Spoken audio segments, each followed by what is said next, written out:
Ang napanood ko lang siya kaya ni-research ko kung totoo ba talaga kasi nung una namang ako. Sabi ko, oo nga no, galing ah.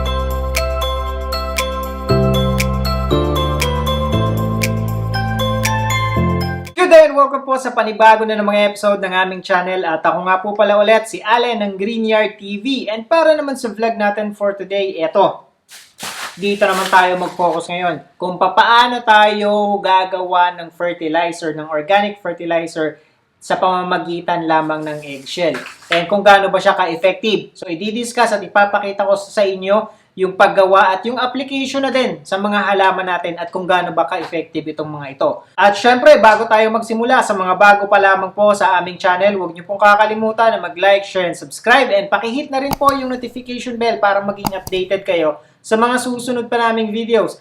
Please also visit and support na rin po yung aming Facebook and Instagram page, Greenyard PH po. At sa mga gustong bumisita sa aming garden, dito po sa screen yung aming complete address. So, gaano nga ba ka-effective at paano ba gamitin ang eggshell para maging or mag-serve as fertilizer sa ating mga halaman?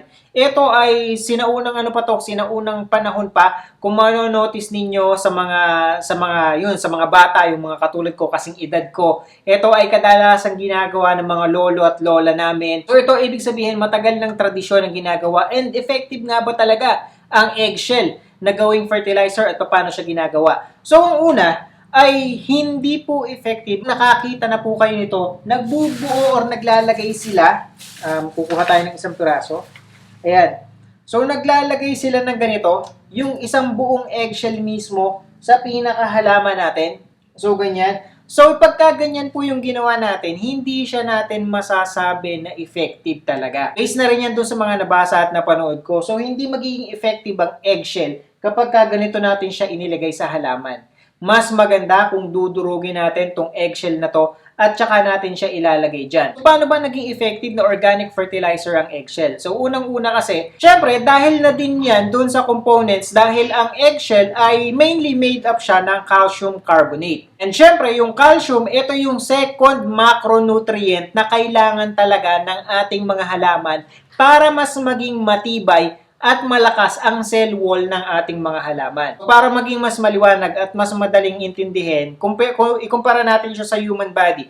Tayo, yung calcium, kailangan natin yan pampatibay ng buto. So, pagdating sa halaman, instead or imbis na buto, tawag doon sa kanila ay cell wall. So, yun yung pinapatibay nitong mga nutrients na nanggagaling dito sa eggshell. And by using eggshell, tumataas yung calcium na maaaring makuha ng halaman natin. At dahil sa pagtaas ng calcium, maaaring ma-prevent ng mga halaman natin. Yung kunyari, ang mga halaman ninyo ay napapansin nyo na nagiging bansot or hindi na lumalaki. So yun, may iwasan ng pagkabansot. At saka ang isa pa na mapiprevent nito, yung halimbawa yung bagong dahon pa lang niya, kung mapapansin ninyo, nangungulubot na kagad or kumukulot na at hindi na tuluyang nag-o-open ng dapat ay yung normal na para sa isang dahon. E nakakatulong din to kunyari sa mga halamang gulay natin. So effective din siya. And napiprevent din ito yung halimbawa kung yung mga yung mga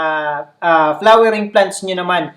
Napapansin nyo, hindi pa natuluyang nagbo-bloom yung mga yung mga bulaklak niya natutuyo na kagad. So, yun yung mga mapiprevent natin dito. At ang isa pa, pwede rin siya sa mga halamang gulay natin. Like yung mga sile, yung mga kamatis. So, kung napapansin nyo na nagkakaroon ng deformities, itong mga bunga ng inyong mga halamang gulay, ito yung isang magandang ilagay dyan sa ating mga halaman. Paano nga ba? Ngayon, alam na natin kung ano yung mga kung gaano siya ka-effective at kung ano yung nagagawa natin sa mga halaman, sa mga halamang gulay natin. So ngayon, paano ba natin gagawin?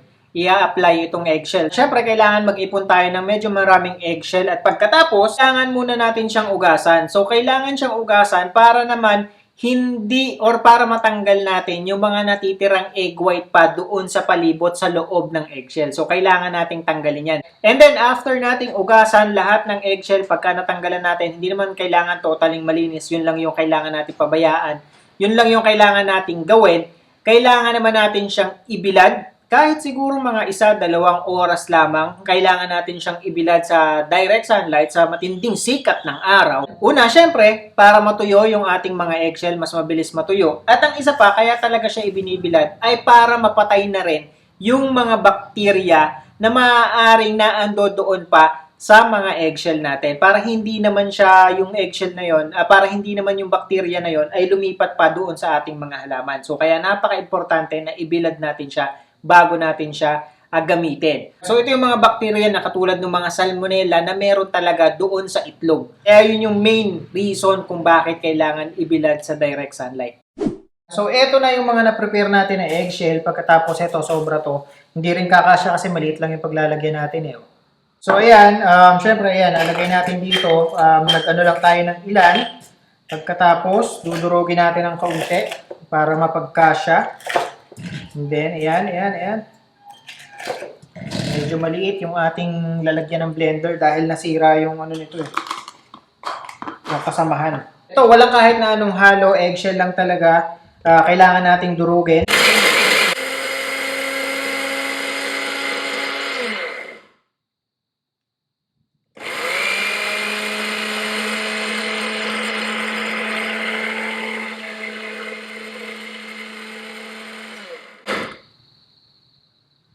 Check natin kung siya ba ay pulverized na. So, hindi natin makita kasi. Buksan natin. Ayan. So, yun naman, nakikita nyo, durog na siya. Ayan, may matitira mga gantong kaunti, pero okay lang yan. Ang habol natin dito, yung mismong pulbos, kailangan maging ganito kapulbos yung ating mga eggshell. Katulad ng sinabi ko sa inyo kasi kanina, kung halimbawa hahayaan nyo lang, kunyari, hindi effective yung ganito kalaki na eggshell. Syempre, hindi yun effective talaga. Kasi, syempre, hindi kagad or hindi ito madidecompose kung gantong kalaki. Aabutin ng sobrang tagal o ng taon bago ma-decompose kung gantong buo yung ilalagay natin sa halaman. Kaya hindi rin makukuha agad ng halaman yung nutrients na galing dito sa eggshell. And kung halimbawa, dudurugin naman natin. Sasabihin natin pira-piraso, pero let's say hindi gantong kapulbos at durug-durug lang. Let's say for example, mga ganito lang. Hindi pa rin siya ganun ka-effective, hindi pa rin siya ganyang kabisa kung ganito lang yung gagawin natin. Dahil syempre, taon pa rin ang bibilangin bago ma-decompose itong bagay na to, itong eggshell na to, at bago mapakinabangan, makuha ng halaman natin yung nutrients na meron dito sa eggshell. Kaya mas maganda kung pupulbusin natin na ganito. And ito nga daw, based dun sa napanood ko, aabutin pa rin ng 3 to 4 weeks o parang 2 to 3 weeks bago ma-absorb, makuha, or bago ma-decompose ang mga sobrang pino o yung pulbos na halos na eggshell.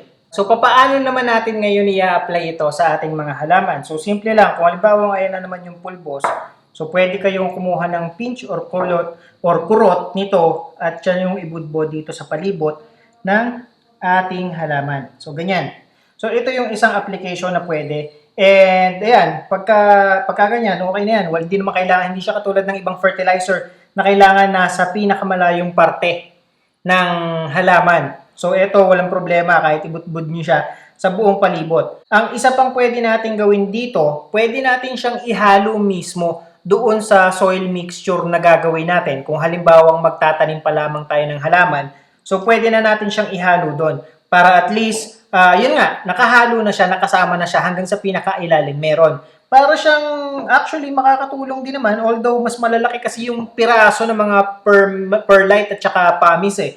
Kaya pero at least makakatulong siya para mas maging well-drained pa rin yung potting mixture na gagamitin. Yun yung isa pang maganda kung halimbawa ihahalo natin siya sa soil mixture na pwede. Pero kita nyo naman, ganito lang kasimple yung application. Kung ikukumpara natin kung halimbawa yung buo-buo yung ilalagay natin. Paglalagyan ng inyong eggshell ay ito palang mga halaman na dwarf, wag niyong isipin o wag niyong i-expect na hindi na siya magiging dwarf dahil lamang nilagyan natin siya ng ng eggshell na organic fertilizer. So, tulad nito, ayan, dwarf snake plant siya. So, walang chance na ito ay tumangkad or hindi na maging bansot. Dahil sa umpisa pa lang, talagang bansot na naman itong ating dwarf snake plant. So, ganyan ang application. Makikita nyo. Kita naman kagad, pino. Napakadaling ma-absorb ng halaman. Mas madali talaga siyang madidecompose. Kasi pulbos na siya. Yun yung isang maganda kapag binlender mo. And ang isa pa nga pala, may napanood din ako na halimbawa, ito daw, itong eggshell, pwede mo daw siyang durugin, katulad ng gagawin natin. Ayan. Kunyari, durugin na ganito. Pagkatapos, tsaka mo naman siya ngayon ilalagay sa halaman. Dahil daw, para makatulong, para ma-prevent yung mga linta, yung mga slug, yung mga bukyo, sa mga snails, sa paglapit doon sa palibot ng halaman. Well, yun, i-search natin yun, tiningnan ko kung effective ba talaga yun. And yun nga, myth siya. So, ibig sabihin, hindi din totoo na kayang i-prevent ng mga eggshell yung mga snail, yung mga slugs, mga linta sa paglapit sa mga halaman natin kung papalibutan natin siya. Kasi nakita ko nga doon, may pinakita pang isang video doon na mismong sa edge or doon sa talim ng kutsilyo, gumagapang yung snail and wala namang kahit na anong epektong nagagawa. Wala namang kahit na anong galos or epekto na nagagawa yung mismong kutsilyo doon sa snail o slug. So, imagine yun. Ano na yun, talim na talaga ng kutsilyo yun, pero hindi naman nasusugatan yung mga snail. Ano pa, yung mga eggshell lamang.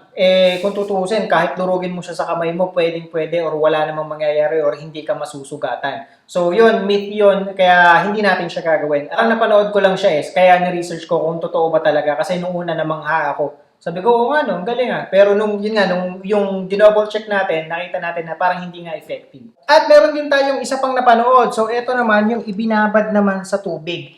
So ito, ayan, makikita ninyo, nagbabad na tayo. Ito, hindi siya pino or hindi siya pulbos. Katulad lang or ginaya ko lang to dun sa napanood natin. So, wala namang mawawala kung susubukan natin. Hindi ito kasi ito tubig lang to hindi siya vinegar. May isa pang mixture na ginagawa na ibababad mo yung eggshell doon sa suka. So, hindi ito yon kasi ito tubig lamang siya. So, ang gagawin mo naman dito, after 5 days daw na nakababad yung eggshell, doon sa tubig na yan, etong nakababad na tubig na yan, pwede mo siyang gamitin na ngayon na pandilig sa mga halaman mo. At saka, kunyari, meron kang water propagate katulad nitong aming marble queen na to. So, pwede mo siyang palitan ng dito. Kalahati ay yung tubig na galing sa kalahati ay galing dun sa tubig mismo, sa tubig gripo. And then, yung kalahati naman na ilalagay mo sa kanya, ay manggagaling naman dito. So, hindi totally buo o lahat ay galing dito sa tubig na to. And then, kapag kaubos na yung laman nito, papalitan mo lang siya ng bago. So, bababaran mo rin siya ulit ng panibago for future use. And iintay ka lang based dun sa napanood natin ng mga 5 days. And yung doon sa suka at saka na mixture, suka at saka eggshell na mixture, hindi pa natin siya natatry pero gagawa tayo ng panibagong vlog regarding doon. Sa mga sunod na panahon, yun naman yung gagawin natin. So, itatry ko muna, susubukan muna natin, and then titingnan natin kung ano yung magiging resulta, kung ano yung magiging epekto kapag ginawa natin yon. Kasi kapag daw ibinabad mo yung suka, yung eggshell doon sa suka, hindi mo na kailangang intayin na mag-decompose o ma-decompose yung eggshell para makuha yung nutrients na meron. So, yun yung isusunod natin.